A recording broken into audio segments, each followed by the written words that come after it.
Yo, what up everyone? Today I'm going to be discussing a topic that has been an interest of mine for a very long time. So let me start off with context. Has anyone just listened to one specific genre of music? I used to back in the day. Rap, to be specific. Now I listen to whatever sounds catchy. But that's not the point. You see, when I was a wee lad, I overheard my friends talking about something. Sure, at first I didn't bat an eye at it, but then not so long after, this video was recommended to me on YouTube. Yes, I look at YouTube recommended, but that's because I like to look at random videos you'd never find in your subscriptions. I'm pretty sure you lot will get what I mean, but anyways, I'm sidetracking completely. Once I watched this video, my whole attention was completely invested. You see, I have the blessing of speaking Spanish, so I could understand what they were saying. So this was a goldmine for me.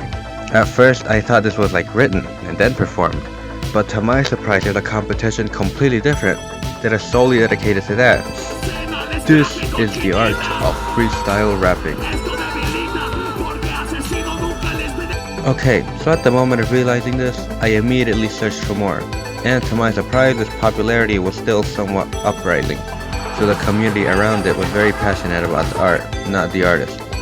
So this is a concept that would change as time went by, but we'll get back to that later. What I loved about this is the fact that everyone who participated had a very distinct way of rapping. So, to get a better idea, imagine a guy talking really fast against the guy who shouted his heart out, like his life depended on it. Yeah, it would sound pretty intense, but the participants of said competition all speak Spanish, so if you speak Spanish, you could participate in one of these, no matter where you are from, as long as you live in an area where the triads are being held. That being Spain, Puerto Rico, Mexico, United States, Argentina, Colombia, Dominican Republic, Paraguay, Uruguay, Honduras, Peru, Ecuador, Venezuela, Chile, Cuba, Bolivia, Nicaragua, Costa Rica, and finally Guatemala. Oh, and I forgot to mention that this particular event is called Red Bull Battle of Roosters, or that's roughly the English translation. So I've been going on about where it's held and so, but I haven't had the chance to say what it is.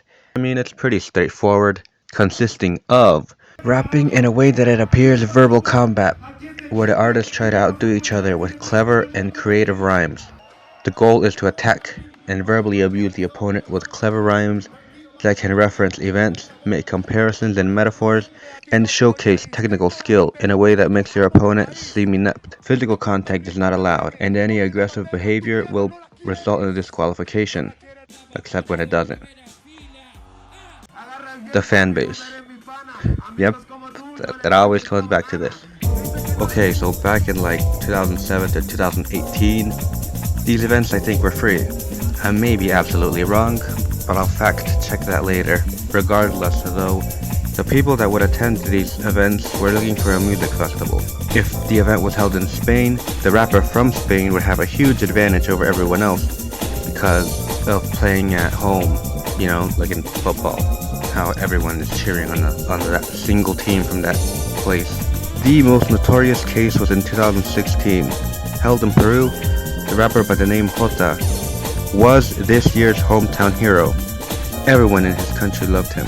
So when it was time for him to participate, every single line he delivered was exaggeratedly cheered on, as if people in the stands had just successfully guessed correctly the NCAA bracket, while his opponent received nothing but crickets.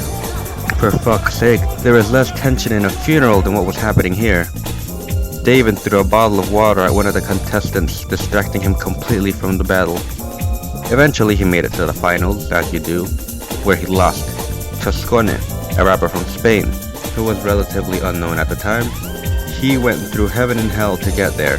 The worst part about this is they went to two separate tiebreakers, even though Jota was vastly outperformed, making the judges look like they wanted to get as many tiebreakers until Jota won. Oh, and how tiebreakers work is, imagine extra time in football. When Skåne did eventually win, by not giving in to the pressure, the crowd was pissed. Like, riot pissed. Luckily, nothing extreme seemed to happen that day. I mean, yeah, 6 out of the last 10 champions have played at home. And the person playing at home always makes it to the finals, which is pretty depressing. If you match up against the guy playing at home that year, you can pretty much say goodbye, because there's no way you're beating him unless you make it to the finals. So yeah, I just made a quick exposure on something like life. Hopefully you found it interesting. See ya.